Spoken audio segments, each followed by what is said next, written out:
तत्व है। यह कोई भगवान आदि नहीं, ये एक तत्व है जो परमात्मा का तत्व है, जो पवित्रता का तत्व है। परमात्मा ने ये सारी सृष्टि बनाने से पहले गणेश जी बनाए, माने पहले पवित्रता इस संसार में बनी। कितना भी मनुष्य गिर जाए, कितनी भी हालत उसकी खराब हो जाए, वो कितना भी परमात्मा पे अविश्वास करे, तो भी वो मन ही मन ये जानता ही है, हर समय उसे पहचानता है कि मैं कोई ना कोई गलत काम कर रहा हूं। ये क्यों होता है? मनुष्य किस तरह से जानता है कि मैं ये गलत काम कर रहा हूं? कौन सा उसके अंदर ऐसा तत्व छिपा हुआ है जिसके कारण वो जानते ही रहता है हर समय कि ये मैं ठीक काम नहीं कर रहा। कोई आदमी है, किसी की लड़की पे खराब निगाह रखे, या किसी की पत्नी को बुरी निगाह से देखे, या अपनी पत्नी को धोखा दे, या कोई पत्नी अपने पति को धोखा दे दे, या कोई लड़का लड़की अपने माँ बाप को धोखा दे दे, तो वो चाहे चोरी छुपे कर दे या खुलेआम भी कर दे, लेकिन मन ही मन उसको ये खाते रहता है। अंदर हमेशा उसे ये चीज खाती रहती है कि मैं एक गलत काम कर रहा हूं। ये हमारे अंदर इसलिए होता है क्योंकि हमारे यहाँ अंदर गणेश का तत्व है। क्योंकि यहाँ आप देखिए नीचे में, सबसे नीचे में जो 4 चौकोना ऐसा बनाया हुआ है, ये गणेश तत्व। पृथ्वी तत्व में जो 91 एलिमेंट्स हैं, उसमें जो कार्बन है वो गणेश तत्व है। जब तक कार्बन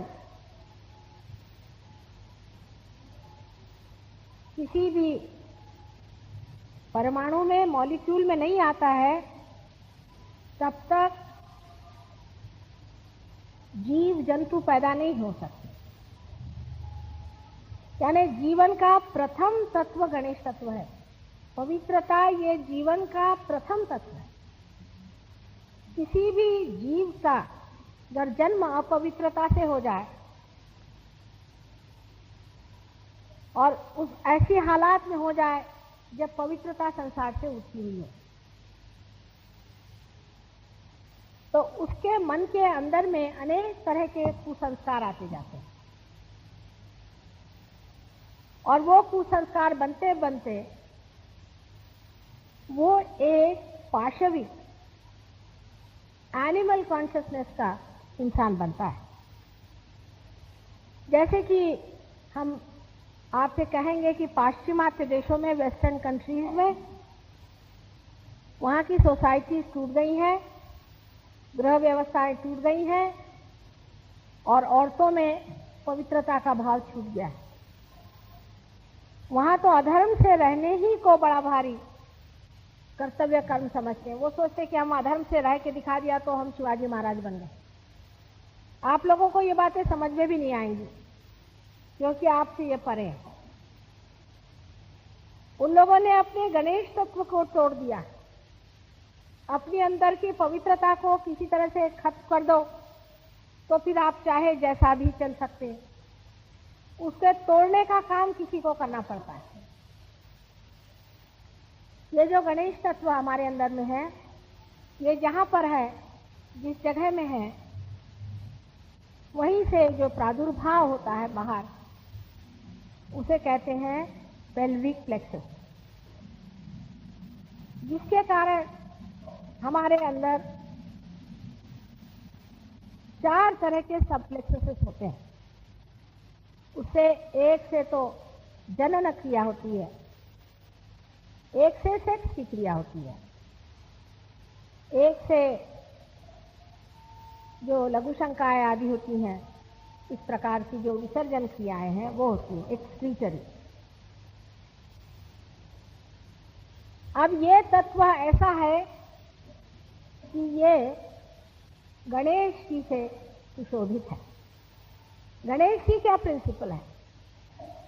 गणेश जी एक बालक,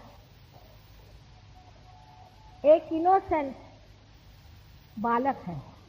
माने एम्बॉडीमेंट ऑफ इनोसेंस जिसे कहते हैं, पवित्रता का साकार स्वरूप गणेश।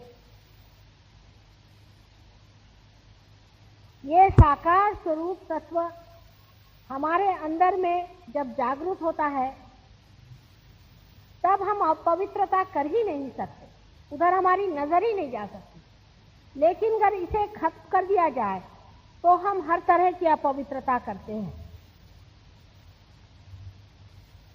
जैसे कि आज हमें कुछ पत्रकारों ने यह सवाल पूछा, जो कि सही सवाल था, कि प्रदेश के इतने लोग यहाँ पर आकर के और ये सेक्स के बारे में इतना क्यों सीखते हैं गुरुओं के पास जाकर। जो गुरु सेक्स की बातें सिखाते हैं उनके पास जाकर ये क्या सीखते हैं? ये कुछ सीखते नहीं है, इनको सिखाने कोई जरूरत नहीं है। अपने गुरुओं के नाना है, उनसे 1000 गुना ज्यादा जानते हैं। ये क्या क्यों आते हैं इनके पास? इसकी वजह यह है कि ये अपने गणेश तत्व को तुड़वाना चाहते हैं। ये चाहते हैं कि अगर कुछ पवित्रता का तत्व हमारे अंदर बचा रह जाए तो हमारा अंदर से मन तृप्त नहीं होगा। किसी तरह से जब तक ये गणेश तत्व पूरी तरह से हमारा टूट नहीं जाएगा हम जी नहीं सकेंगे, क्योंकि संघर्ष बना रहेगा हर समय। हम अपने साथ हमेशा लड़ते रहेंगे। There would be a struggle between us and that sense of purity within us. There will be all the time a quarrel, झगड़ा बना रहेगा, क्योंकि हमारे अंदर में पवित्रता जो है वो हमें खींचेगी और हम उससे भाग नहीं पाएंगे। इसलिए इनको गुरु चाहिए।